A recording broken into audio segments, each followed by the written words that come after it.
Dans l'épisode précédent, Repurchase Agreement.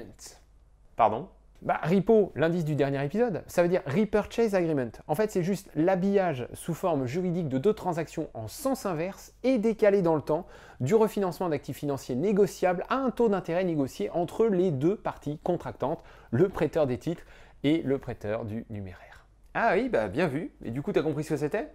Non, c'est trop compliqué. Bon, t'inquiète pas, ça s'explique très bien avec des petits schémas. Ne me redonne jamais plus d'indices comme ça sans préciser les choses. Sans déconner, j'ai lu des machins tellement imbitables qui m'ont tellement embrouillé la tête, j'étais même plus trop sûr de savoir qui j'étais. Ok, bon, t'en fais pas, c'est le moment de mettre fin à ton calvaire. On va expliquer tout ça tranquillement.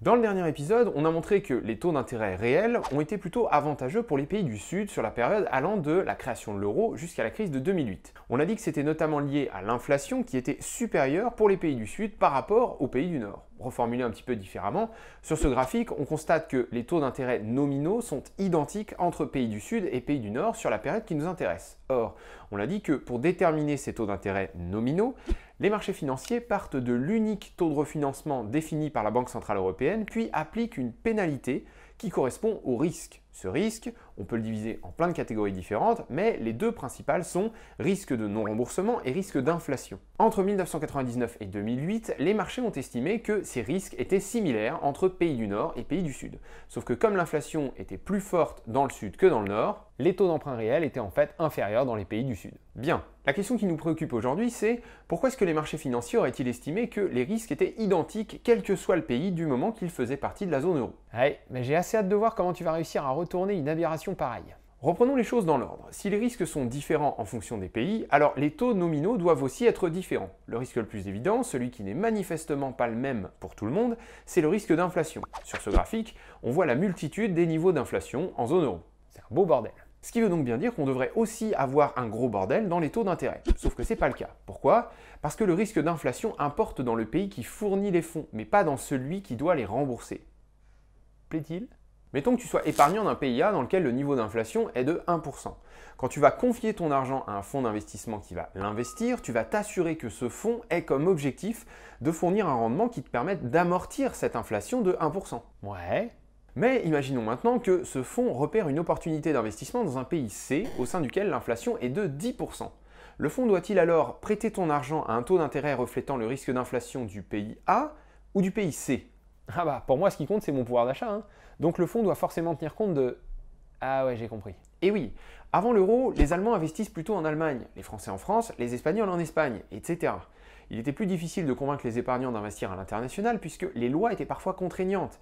Et puis il y avait aussi le problème des taux de change. Convertir 1000 francs en Deutschmark pour prêter à une entreprise allemande peut être quelque peu risqué parce que personne ne peut prédire quel va être le taux de change au moment du remboursement. Mais avec la mise en place de l'euro, fini les problèmes. Plus de taux de change et une libre circulation des capitaux. Les opportunités d'investissement au sein de la zone euro n'ont plus de frontières. Et du coup, le Nord s'est mis à investir son argent dans le Sud en tenant compte du risque d'inflation dans le Nord et pas dans le Sud. Voilà, c'est un peu l'idée. Les pays au sein desquels l'épargne était la plus abondante, donc plutôt celle des pays du Nord, ont pu investir dans les pays qui présentaient le potentiel de développement le plus fort, donc plutôt les pays du Sud. Mais comme le risque d'inflation se mesure dans le pays qui est à l'origine de l'investissement, eh bien, la plus forte inflation dans les pays du Sud n'était pas pertinente pour le calcul des taux. Mais du coup, ça veut dire qu'on aurait dû avoir quand même des taux différents, non? Parce que l'inflation dans les pays du Nord, elle est peut-être en moyenne moins forte que dans le Sud, mais elle n'est pas non plus exactement la même partout. C'est vrai. Voici un graphe qui présente les différents niveaux d'inflation pour les pays du Nord sur la période qui nous intéresse. L'amplitude des écarts va en gros de 1 à 2,5%. Or, si on regarde à nouveau le graphe des taux nominaux, on voit bien que les écarts sont beaucoup plus faibles que ça. Ah voilà, donc ton explication tient pas vraiment la route. Il y a en effet un autre argument dont on doit parler. Avant l'euro, quand un fonds d'investissement français collectait l'argent d'épargnants français pour l'investir, il collectait des francs. Et il était clair qu'il fallait qu'il protège les épargnants contre le risque d'inflation en France. Aujourd'hui, ce même fonds d'investissement collecte des euros qui peuvent venir de n'importe quels épargnants de la zone euro. Des Français, des Espagnols, des Irlandais, des Grecs, des Portugais, etc. Du coup, ce fonds d'investissement, il doit protéger les épargnants contre l'inflation mesurée dans quel pays? Ah ouais, effectivement, c'est chiant. Donc, parce que le risque d'inflation se mesure dans le pays qui est à l'origine des fonds et pas dans le pays destinataire, et qu'en plus de ça, avec la monnaie unique, on peut avoir plein de pays qui sont à l'origine des fonds, eh bien, à partir de 1999, du point de vue des fonds d'investissement, le risque d'inflation est devenu quelque chose de flou. On regarde la moyenne de l'inflation dans toute la zone euro plutôt que les niveaux d'inflation dans chacun des pays membres. Ce qui explique pourquoi ce risque d'inflation s'est retrouvé nivelé. Il est devenu à peu près le même pour tous les investisseurs. Ok, je capte. Et alors, c'est quoi le lien avec le repo du coup? Pour pouvoir en parler, il faut s'intéresser à l'autre risque, celui qui est le plus important, le risque de non-remboursement. Mettons que tu sois un fonds d'investissement. Tu as l'opportunité de prêter au gouvernement espagnol et tu dois déterminer le risque de non-remboursement de cet État. Comment est-ce que tu fais pour calculer le taux d'intérêt que tu vas demander? Oh my god, ça me fait paniquer rien que d'y penser. J'en ai aucune idée. Eh bien, il existe une formule presque magique qui permet de calculer ce risque. Elle est très peu connue du grand public, mais elle est applicable à n'importe quel investissement. Il s'agit de la méthode du doigt mouillé. Je suis pas fan de ton humour. Désolé, j'ai pas pu résister. Il n'existe aucune formule pour calculer un risque. Tu pourras prendre en compte tous les ratios financiers du monde, essayer de faire des statistiques. Tout ce que tu auras, c'est un modèle imparfait qui ne te permettra probablement pas d'obtenir de meilleurs résultats que le mec d'en face qui ferait presque tout au hasard. Calculer un risque, quel qu'il soit, c'est essayer de prédire l'avenir. Or, même en finance, personne n'a de boule de cristal. Ok, bon, je veux bien croire qu'il n'y ait pas de formule magique, mais ça peut pas être au pif non plus. Disons que c'est un savant mélange entre des calculs compliqués et du « tiens, bah là, au niveau de cette variable, on va mettre 42, puis on verra bien ce que ça donne ». On trouve ça partout en finance, et dans le milieu, on appelle ça la méthode du guesstimate. Les investisseurs se reposent aussi sur les analyses des agences de notation, les fameux Standard & Poor's, Moody's et Fitch. Mais leurs méthodes ne sont pas différentes. Elles non plus ne peuvent pas prédire le futur, et leurs calculs se basent forcément sur des variables définies plus ou moins arbitrairement. Mais bref, si tous les investisseurs sont à peu près tombés d'accord pour prêter à tous les États de la zone euro au même taux, on pourrait penser que c'est parce qu'ils ont tous guesstimé ensemble que les risques de non-remboursement étaient les mêmes. Pourtant, quelle que soit la méthode que les investisseurs ou agences de notation utilisent, ils prennent forcément en compte des indicateurs très généraux, comme le taux de croissance du PIB, le taux de chômage ou encore la couleur politique du gouvernement en place. Or, tous ces indicateurs étaient évidemment très différents pour chacun des pays. Pour essayer de te montrer ça, je me suis amusé à prendre les notes des différentes agences de notation et d'en faire une moyenne nord-sud. Comme tu le sais, ces notes représentent le risque de non-remboursement et le fameux AAA est la meilleure note. Tu peux voir que les agences de notation, sur la période qui nous intéresse, ont fait fluctuer la note des pays du Sud de 1 à 2 crans au-dessus de ceux des pays du Nord. Autrement dit, même avant le début de la crise, les marchés financiers savaient que les risques n'étaient pas les mêmes partout. Bon bah alors quoi, tu la craches ta pastille? J'ai bien compris que les risques de non-remboursement sont différents, de toute façon, ça semble complètement évident. Alors ça vient d'où ces taux identiques? Alors, les deux hypothèses qui expliquent le mieux ce phénomène sont les suivantes. D'abord, les marchés financiers auraient considéré que, malgré les règles, la BCE n'aurait pas eu le choix que d'intervenir en cas de problème de financement d'un État membre. Il faut bien comprendre qu'avant 1999, avant la mise en place de la BCE, chaque grande banque centrale, sauf celle de l'Allemagne, a toujours soutenu la politique économique de l'État dont elle faisait partie. Même si les tendances étaient déjà à l'indépendance relative des banques centrales, il a toujours semblé évident qu'un État possédait une souveraineté monétaire, qui faisait de lui une entité qui ne pouvait pas faire défaut dans sa propre monnaie. C'est toujours le cas aujourd'hui pour les États-Unis, la Grande-Bretagne ou le Japon. Et il est donc possible que les marchés financiers n'aient pas tenu compte du risque de défaut des États membres de l'euro parce qu'ils ne croyaient pas que la règle de non-intervention de la BCE pourrait être réellement appliquée en cas de problème. Donc en gros, la règle dit que la BCE ne doit pas intervenir, donc il y a bien un risque de défaut différent pour chaque État, mais les marchés financiers ne sont pas vraiment habitués à ce genre de règles, et du coup ils l'ignorent et considèrent que la BCE interviendra forcément en cas de problème, donc le risque n'existe pas, ils peuvent prêter à tout le monde au même taux. Voilà. Ouais. Du coup c'est quand même un peu tiré par les cheveux, non? C'est vrai, mais c'est pas impossible que cette explication ait joué un rôle non négligeable. Ok. Et la deuxième hypothèse alors, c'est le repo? En partie, et pour bien comprendre, il faut aller au-delà de ces histoires de risques qui sont en réalité très théoriques et revenir à la loi fondamentale des marchés, offre versus demande. Ah la vache, ça sent le virage à 180 degrés, on se concentre. Première chose, comme on l'a déjà dit, avant la mise en place de l'euro, les épargnes nationales sont plutôt prisonnières de leurs frontières. Les Français investissent en France, les Allemands en Allemagne, etc. Voilà, mais dans les pays du Nord, la quantité d'épargne était parfois très élevée, plus élevée que les possibilités d'investissement, si bien que l'épargne s'est en quelque sorte accumulée, un peu comme de l'eau prisonnière d'un barrage qui forme un lac de retenue. Au moment de la mise en place de l'euro, on a fait sauter le barrage, et il y a eu une espèce de libération des capitaux qui en quelque sorte ont inondé l'Europe. Ah ouais, c'est la merde. Et non, c'était exactement les faire chercher. Plus de capitaux disponibles partout, donc pas de problème pour financer des projets de développement. Mais en disant ça, tu dis aussi qu'il y a forcément besoin d'épargne disponible pour financer un projet. Et la création monétaire, c'est pas elle qui est censée financer les trucs aussi? Si, bien sûr, mais il faut bien comprendre que la construction européenne se base sur l'idéologie économique qui est celle de l'Allemagne. Or, en Allemagne, on ne fait pas confiance à la création monétaire. On pense qu'elle ne génère que de l'inflation et rien d'autre. Mais c'est pas faux de penser ça? Si, c'est bien pour ça que je parle d'idéologie. La création monétaire peut, dans certains cas, créer de l'inflation, mais pas tout le temps. Bref, on reparlera du modèle allemand dans une autre vidéo. Ici, ce que je voudrais que tu retiennes, c'est que la libération d'une grosse quantité d'épargne, désormais libre d'être investie partout en zone euro, va créer une pression acheteuse. L'offre devient supérieure à la demande, et donc les taux d'intérêt baissent là où il y a un potentiel d'investissement, donc plutôt dans les pays du Sud. L'offre de quoi? Attends, on parle de taux d'intérêt là, c'est quoi le rapport avec l'offre et la demande? Alors, l'offre de crédit versus la demande de crédit. Du point de vue d'un emprunteur, le prix d'une dette, c'est le taux d'intérêt à payer. Donc, si tu es emprunteur et si l'offre de crédit est très forte, c'est-à-dire si tout le monde se bouscule à ta porte pour te prêter de l'argent, eh bien, tu vas faire jouer la loi des enchères et tu vas faire baisser les prix, donc les taux. Alors attends, on libère l'épargne des pays du Nord avec l'euro. Donc, il y a plein d'argent disponible qui cherche des investissements juteux. Ces investissements sont plutôt présents dans les pays du Sud, parce que c'est ces pays-là qui se développent, mais comme tout le monde se bouscule à leur porte, ils en profitent pour faire baisser les taux et donc on voit un genre de convergence avec les pays du Nord. Exactement. Et là du coup on a complètement oublié cette histoire de risque de non-remboursement, quoi.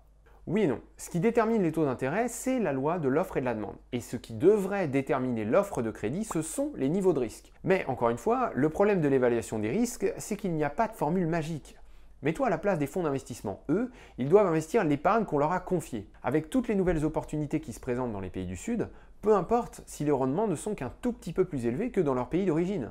S'ils veulent rester compétitifs et offrir au moins autant de rendement que les fonds concurrents, alors il faut y aller. Mais si le risque est trop élevé, alors il ne faut pas y aller. Mieux vaut prêter à l'Allemagne et gagner moins plutôt que de prendre des risques non rémunérés en prêtant à la Grèce. Pas des risques non rémunérés, des risques peu rémunérés. Entre 2000 et 2008, les taux grecs sont toujours restés au-dessus de ceux de l'Allemagne. En moyenne, seulement 0,4% au-dessus, mais au-dessus quand même. Est-ce que ces 0,4% reflètent bien les différences de risque de non-remboursement entre les États allemands et grecs?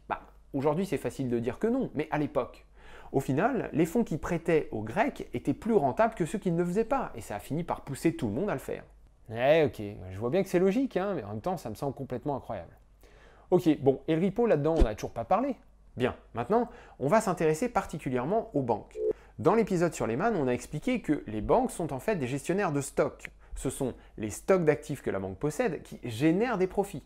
Les actions payent des dividendes, les biens immobiliers sont loués, et tout ce qui ressemble de près ou de loin à de la dette rapporte des intérêts. On peut donc calculer un certain rendement fourni par les actifs d'une banque. D'un autre côté, il faut se demander comment les banques financent ces actifs, comment elles parviennent à les acheter si tu préfères.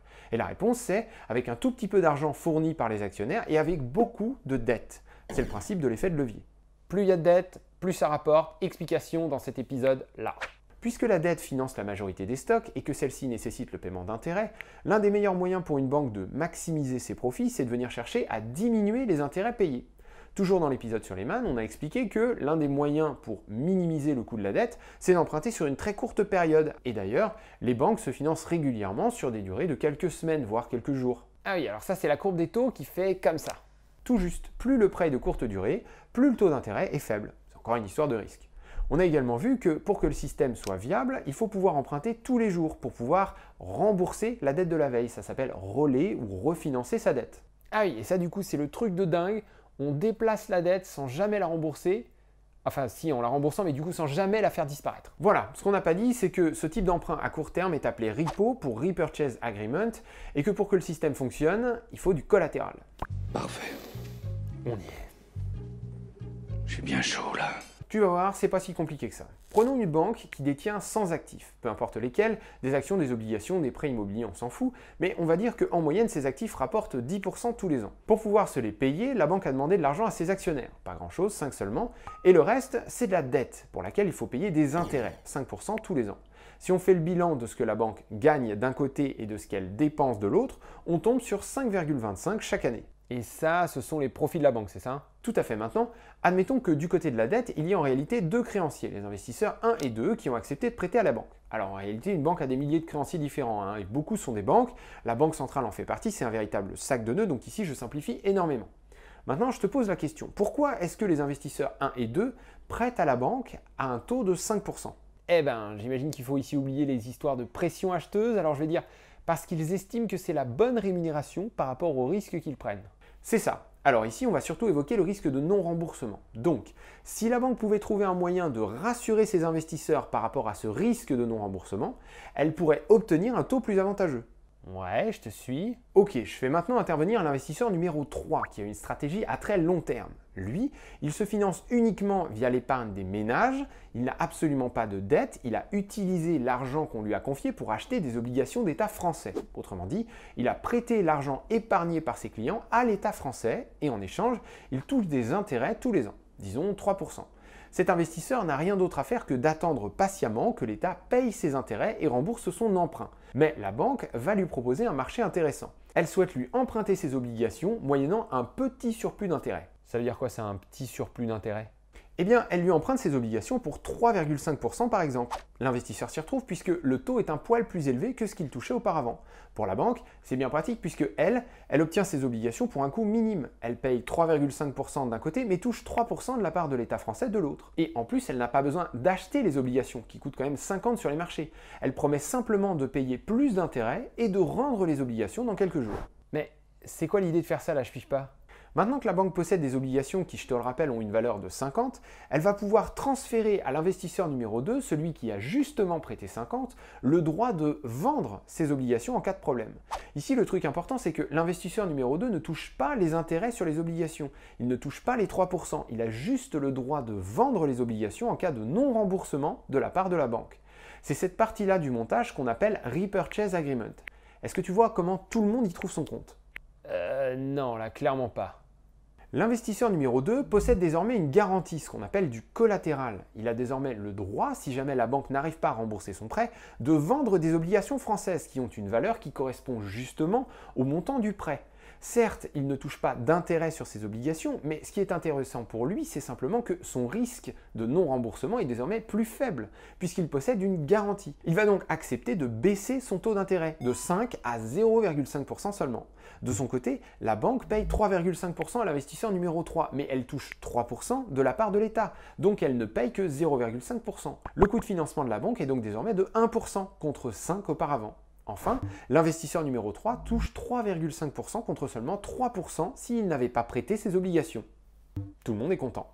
Oh my god, allez donc, t'as dit que c'était pas compliqué, faut quand même suivre, hein. Grâce à ce montage qui fait appel au Repurchase Agreement ou RIPO, les investisseurs les plus patients, ceux qui investissent sur le long terme, peuvent augmenter leurs revenus. Les banques peuvent réduire leurs coûts de financement et ceux qui les financent peuvent réduire leurs risques.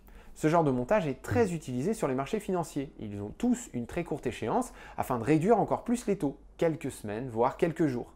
Et comme tu t'en doutes, ils sont très bénéfiques tant que tout va bien, mais ils posent d'énormes risques de contagion quand ça va mal. En gros, ces montages connectent les banques et les investisseurs entre eux d'une manière tellement complexe que plus personne ne sait à qui faire confiance en cas de forte baisse des marchés. Ce qui ne fait que créer une panique qui renforce la baisse, donc la panique, donc la baisse, donc la panique, donc la baisse, etc. etc. Ah, forcément. Je développerai peut-être ces histoires de panique une autre fois. En attendant, concentrons-nous sur le lien entre cette technique de repo et la convergence des taux d'intérêt. Le marché du repo est relativement ancien, mais il s'est vraiment développé dans les années 90 et a réellement décollé dans les années 2000. Un des facteurs limitants de cette technique, c'est le manque de collatéral. En effet, pour que toute cette histoire de garantie fonctionne, encore faut-il avoir des produits financiers perçus comme suffisamment sûrs pour que l'investisseur numéro 2 accepte de baisser son taux d'intérêt. Traditionnellement, seules les obligations d'État des pays possédant les économies les plus avancées pouvaient prétendre à être utilisées comme collatéral. Donc typiquement, la dette de l'État américain, britannique, japonais ou allemand. Aux États-Unis, les produits subprime réputés comme extrêmement sûrs et notés AAA par les agences de notation ont été développés avec l'idée de pouvoir répondre à la demande grandissante de collatéral dans le cadre de ces transactions de type repo. En Europe, le manque de collatéral s'est aussi fait sentir. La dette de l'État allemand n'était pas disponible en quantité suffisante pour répondre à la demande. En effet, si je mets bout à bout les bilans financiers des 5 plus grosses banques de la zone euro, BNP Paribas, Crédit Agricole, Deutsche Bank, Banco Santander et Société Générale, eh bien on tombe sur un total d'actifs cumulés de pas loin de 8 000 milliards d'euros. Or, la dette allemande dans sa totalité ne représente que 2100 milliards. Ah oui, effectivement, il manque quelques milliards. La solution est en partie venue de la Commission européenne qui, en 2002, a passé une directive qui dit que les dettes souveraines de tous les pays membres de la zone euro doivent être traitées de façon identique dans le cadre du repo. Ouais, traduction, ça veut dire quoi cette directive? Eh bien, peu importe que ce soit de la dette grecque, espagnole, portugaise, française ou allemande, du moment qu'il s'agit d'un État membre de la zone euro, la valeur des obligations en termes de garantie, de collatéral, doit être considérée comme étant la même. On va prendre une analogie pour que tu comprennes bien. Imagine un monde dans lequel tous les livres ont un format imposé, même nombre de pages et exactement la même couverture. Alors évidemment, les histoires racontées dans ces bouquins sont différentes, les contenus sont différents, mais à part ça, tous les livres se ressemblent. Si dans ce monde les gens achètent des livres pour les lire, alors c'est bien le contenu des livres qui devrait en déterminer le prix, et tous les prix devraient être différents.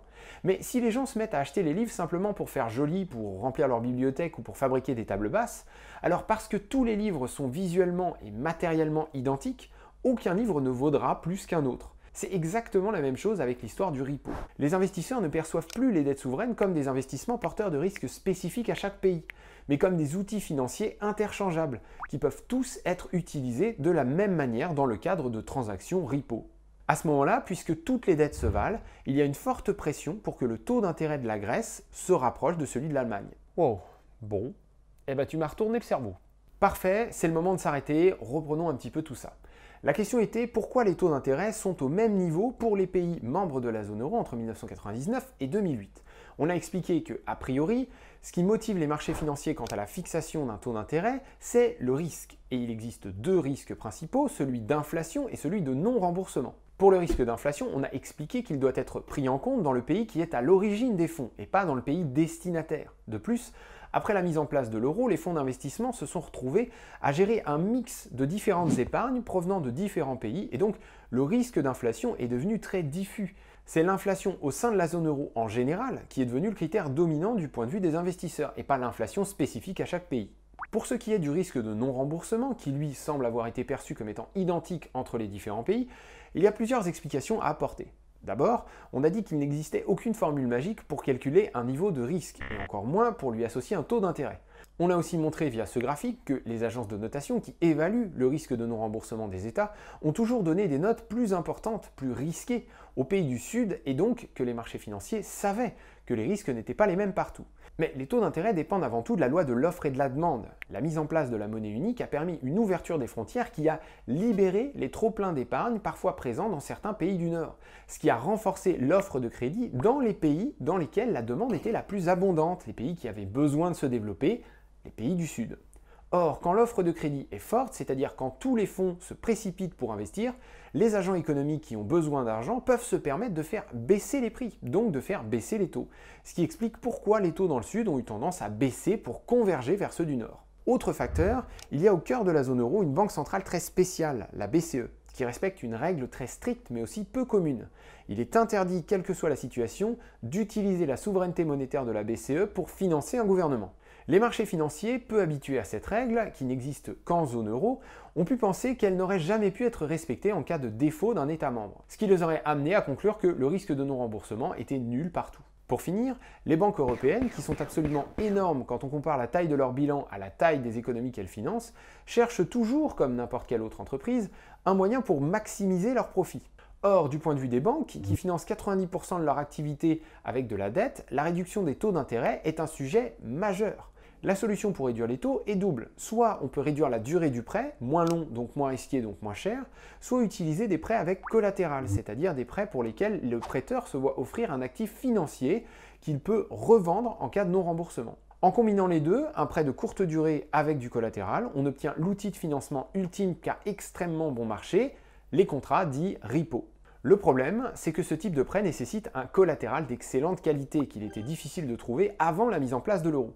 Une fois la monnaie unique introduite et la directive européenne en place, toutes les dettes souveraines des pays membres de l'euro ont été utilisées comme collatéral, ce qui mécaniquement les a rendues très similaires. Les investisseurs n'achetaient plus de la dette uniquement dans le but de se faire rembourser et de toucher des intérêts, mais aussi dans le but de prêter ou de vendre ces contrats de dette aux banques qui derrière les utilisaient comme collatéral. Avec des dettes souveraines qui pouvaient toutes être utilisées de la même manière, il n'y avait pas de raison d'attribuer des taux d'intérêt différents à tous les États membres. Et alors du coup, si on reprend le graphe des taux, maintenant ce qui n'a plus de sens, c'est ce qui se passe après 2008. Tous les taux divergent. C'est quoi l'explication maintenant? Et puis on n'a toujours pas parlé de ce truc là, la faillite de Lehman qui fait tout partir en sucette. Deux très bonnes questions qui, tu t'en doutes, sont pour le prochain épisode qui sortira évidemment dans 3 semaines. On n'a que ça à faire que d'attendre. Super. Merci. Merci d'avoir suivi cet épisode, j'espère que j'arriverai un jour à terminer cette série sur l'euro. Vous avez été tellement nombreux à me demander d'expliquer cette crise que j'ai pas voulu vous décevoir et du coup je suis parti dans un truc assez détaillé. J'ai encore pas mal de choses à vous dire et a priori ça devrait tenir en un peu moins d'une dizaine d'épisodes. Donc voilà, continuez de vous accrocher, vous allez voir, petit à petit, tous les morceaux du puzzle vont s'assembler, vous allez tout comprendre. Comme d'habitude, n'hésitez pas à me soutenir sur Tipeee, c'est ma principale source de revenus, c'est ce qui me permet de continuer à produire ce genre de vidéos qui font mal au crâne. Merci énormément à tous ceux qui ont déjà donné ou qui s'apprêtent à le faire. Vous pouvez également soutenir la chaîne en lâchant un pouce bleu, en laissant un commentaire, en vous abonnant ou en partageant la vidéo. Et vous trouverez les liens des t-shirts de la vidéo en description. Et ben voilà, merci à tous d'avoir regardé et à bientôt pour un prochain épisode.